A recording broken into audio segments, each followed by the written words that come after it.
সেদিন দেখলাম আমি যে গণ অধিকার পরিষদের রাশেদ বলছে আমাকে নিয়ে যে আপনি অনেক ইসলামিক মূল্যবোধের বক্তব্য প্রচার করেন, সে আপনি কেন আজও ইসলাম ধর্ম গ্রহণ করেননি? আমি বলি কি রাশেদ, হুদাই আমার পিছনে লাগতে এসে না, নিজের মূর্খতা প্রকাশ করিল না।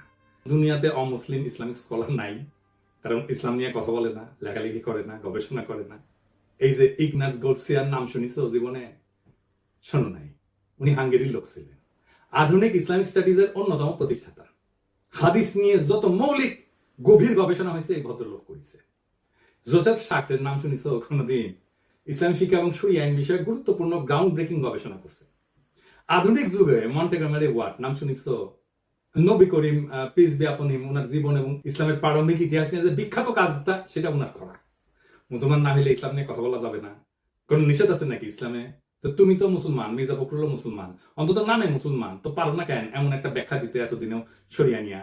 পারো না জন্যই তো আমারে কইতে হয়, শুধু পারো না তা না, ওরা যা চায় ইন্ডিয়া যা চায় সেটা কইয়া আসো। রাজনৈতিক দল করছো, দূতাবাসের তো দাওয়াত টাওয়াত দাও, তো সবাই ডাকো একদিন দেখি হোটেলে, গণ অধিকার পরিষদের তরফ থেকে, খরচ আমি দিব, বলো আমরা সরিয়া নিয়ে গণ অধিকার পরিষদের অবস্থান ব্যাখ্যা করব, তারপরে সেটা ভিডিও করো, তুমি নিজে করো, দেখি কেমন পারো। আমি কেন মুসলমান হই না তার আগে দেখাও তুমি কোন মাপের মুসলমান হইতে পারছো। এটা একটা মুসলমান প্রধান দেশের রাজনৈতিক দলের নেতা হিসেবে তুমি কতটা যোগ্য সেটা প্রমাণ দাও আগে। তোমার মুসলমানদের ধর্মীয় আত্মপরিচয় রক্ষার, সাংস্কৃতিক পরিচয় রক্ষার পর্যাপ্ত ইসলামী জ্ঞান আছে কিনা তার পরীক্ষা দাও আগে দেখি। আমি তো চুপ হয়ে চাইতেই পারি যে কোনো সময়, কিন্তু দেখি তোমার হ্যাডম কেমন, তোমাদের হ্যাডম কেমন দেখতেছি তো হ্যাডম। বাংলাদেশে 82% মানুষ সরিয়া আইন চায়, জানো এটা? এটা 2015 সালের কথা। কেন চায়? তারা মুসলমান তাই চায় না, তারা এই জন্য চায় যে সমাজে ইনসাফ লাগে, তাছাড়া রাষ্ট্র চলে না, রাষ্ট্র টিকে না। তোমরা তো তোমাদের বালসালের আদালত আইন রাষ্ট্র এটা প্রতিষ্ঠা করতে পারো নাই, ইনসাফ প্রতিষ্ঠা করতে পারো নাই সমাজে, তাই মানুষ খোদার দরবারে ফরিয়াদ জানায়। একজন মুসলমান যখন বলে আমি শরিয়া আইনে বিশ্বাস করি না, সে তো আসলে শুধু একটা আইন, একটা ঐতিহ্য, একটা বিশ্বাস, একটা সভ্যতা এবং একটা আত্মপরিচয় অস্বীকার করে। কথাটা গুরুত্বপূর্ণ, সেই জন্য এতদিন পরে টাইনে আনতেছি। উনি বলছিলেন বিএনপি শরিয়া আইনে বিশ্বাস করে না। আমি এটা আগে দেখি নাই, দেখে কিছুক্ষণ থমাইরা বসে থাকলাম। আমি এই প্রচারটা করতে চাই না, কারণ আমি মুসলমান না। আবার মোদির ফুয়ারা এসে বলতে থাকবে শালা মালবান, তুই কেন এই বিষয় নিয়ে কথা কইস? তুই বাংলাদেশের মুসলমানদের মনকে বিষাক্ত করে দিতেছিস, তুই দেশকে অশান্ত বানায় রেখা ইন্ডিয়া লাভ করে দিতেছিস, তুই শালা রয় রেজে। কিন্তু বাধ্য এক করতে হইল, কারণ বাংলাদেশের মানুষ এক মহাবিপদের সামনে পড়ছে। এই সমস্ত ভীরু কাপুরুষ ইন্ডিয়ার পশ্চিমের সামনে নত জানু রাজনৈতিক নেতা এবং দলের নেতাদের কারণে। মির্জা ফখরুল যে বিয়া করেছিলেন সেটা শরিয়া আইনে না, কাজী অফিসে যে বিয়া হয় সেটা শরিয়া নিকার শর্ত পূরণ করে এবং একই সাথে রাষ্ট্রীয় আইনের স্বীকৃতি দেয়। অর্থাৎ কাজী অফিসের নিকা আসলে শরিয়া প্লাস সিভিল আইনের কম্বিনেশন। শরিয়া আইনে বিশ্বাস মুসলমানদের জন্য আবশ্যক। একজন মুসলমান কোরআন এবং সুন্নাহ মানেন, মানেই তিনি স্বীকার করেন যে সেখান থেকে নির্গত আইনই তার জীবনের বিধান। অতএব শরিয়া আইন মানা মানে আল্লাহর পাঠানো আইনগত কাঠামোকে মানা। এটা কোনো বিকল্প বা ইচ্ছিক বিষয় না যে আমি বিশ্বাস করলাম বা বিশ্বাস করলাম না, বরং ইমানের অপরিহার্য অনুষঙ্গ একজন মুসলমানের জন্য। ইসলামের মতে শরিয়া আইন অস্বীকার মানে আল্লাহর সার্বভৌমত্ব অস্বীকার করা। এখন কেন মির্জা ফখরুল বলে যে বিএনপি শরিয়া আইনে বিশ্বাস করে না? এই যে এখন তো তারা বলে না যে মৌলবাদে তারা বিশ্বাস করে না, এটা ওই সময়ে দেওয়া সাক্ষাৎকারে আছে। মানে এটা এসে দিছিল ইন্ডিয়ান এক্সপ্রেসের সাথে, মানে ইন্ডিয়ান মিডিয়ার সাথে দেওয়া সাক্ষাৎকারে এই কথাগুলো বলছে। আপনি এই নিউজ দেখান যে কোনো ইসলামী আলেমকে, তিনি কইবেন মির্জা ফখরুল এইভাবে আল্লাহর আইনি কর্তৃত্বকে প্রত্যাখ্যান করছেন, কারণ এটা তাওহীদের মৌলনীতির পরিপন্থী। শরিয়া আইন মুসলিম উম্মার আইডেন্টিটি এবং ঐক্যের কেন্দ্র।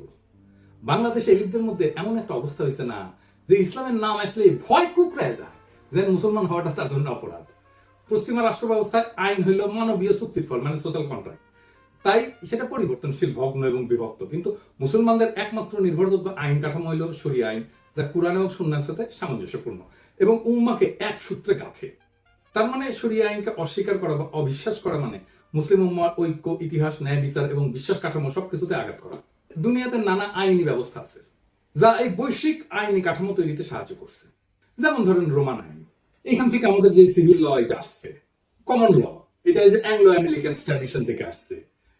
ক্যানন ল এটা খ্রিস্টান চার্চের আইন, এবং এই ক্যানন ল এর ভূমিকা আছে বৈশ্বিক আইন কাঠামো তৈরি করার ক্ষেত্রে। প্রাচীন হিন্দু আইন এটারও তো বৈশ্বিক আইন কাঠামো তৈরি করার ক্ষেত্রে ভূমিকা আছে। চীন আইন এটাও তো ভূমিকা আছে বৈশ্বিক আইন কাঠামো তৈরি করার ক্ষেত্রে। আন্তর্জাতিক আইন যেমন ইউএন হিউম্যান রাইটস বা জেনেভা কনভেনশন, এগুলো তো আইন। ইসলামী শরিয়া আইন এমন একটা আইন যা সারা দুনিয়ার আধুনিক আইন কাঠামোর তৈরিতে অবদান রাখছে। কিভাবে আসেন দেখি। রোমান ল এবং আধুনিক পশ্চিম আইন শরিয়া আইন থেকে ধার করেছে। ধার বলবো না, চুরি করেছে। আসলে পরের জিনিস না কইয়া নিলে তো সেটা চুরি বলা হয়। অবশ্য অনেক জায়গায় তারা প্রত্যাখ্যান করছে, আমরা সেই বিষয়ে আসবো, সেগুলো বিস্তারিত আলাপ করব।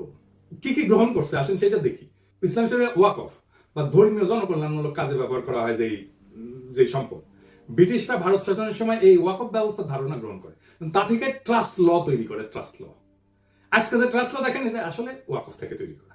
আপনি যে ট্রাস্ট আইন দেখেন এটা শরিয়া আইনের কপি পেস্ট। ব্রিটিশরা ভারত শাসনের সময় এই ওয়াকফ আইন বিশ্লেষণ করে।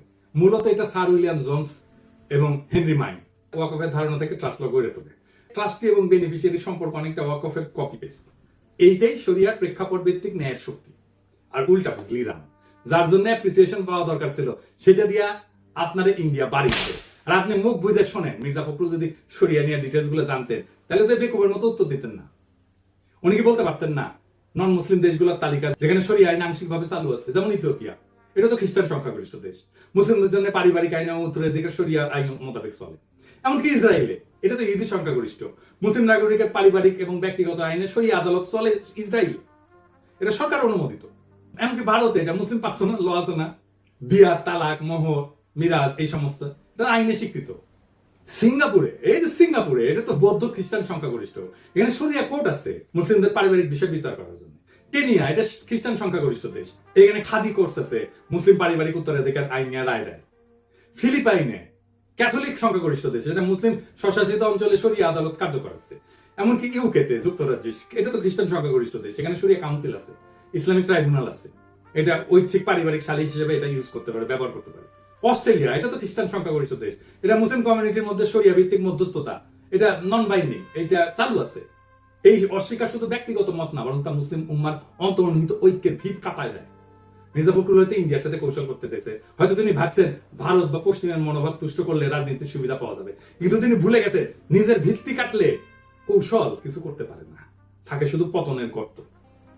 আজকে বাংলাদেশের কেউ শরিয়ার নাম নিলে তাকে মৌলবাদী বলা হয়, পশ্চাৎপদ বলা হয়, কিংবা লিবারেল দুনিয়ার শত্রু বলা হয়। অথচ আন্তর্জাতিক আদালত থেকে শুরু করে আধুনিক ফেমিনিস্ট আইনের ভিত পর্যন্ত বহু প্রভাব আজ ইসলামী শরিয়া চিন্তা থেকে আসছে। কাজেই প্রশ্ন একটাই, আপনি শরিয়ার শত্রু নাকি অজ্ঞ? আপনি আত্মপরিচয়ের পক্ষে নাকি রাজনৈতিক গোলামীর খাঁচায় বন্দী? আপনি কাদের প্রতিনিধি, আপনার ধর্মীয় সংস্কৃতির নাকি আপনার প্রতিপক্ষে? শরিয়া মানে কেবল শাস্তি না কিন্তু, বরং তা একটা অন্তর্নিহিত ন্যায়ের ভাষা। আর এই ভাষা অস্বীকার করা মানে কেবল ধর্ম না, নিজেকে, নিজের সংস্কৃতিকে, সেটাকে অস্বীকার করা। যার ধর্ম তুমি ধারণ করো তার বিধানকে অপমান করিয়া তুমি কাকে সন্তুষ্ট করবা, আর কাদের কাছে নিজেকে বিকায় দিতেছো? এই প্রশ্ন ফুরাবে না যতদিন পর্যন্ত একজন নেতা দাঁড়ায় বলবে আমরা শরিয়াতে বিশ্বাস করি না। বাংলাদেশকে তার সংস্কৃতি, তার ধর্মের উপরেই দাঁড়াইতে হবে, সেটাই বাংলাদেশের নিয়তি, এবং সেইটাই বাংলাদেশের স্বাধীনতা, সার্বভৌমত্ব, আঞ্চলিক অখণ্ডতা এবং মানব সত্তার মর্যাদা রক্ষা করবে। ইনকিলাব জিন্দাবাদ।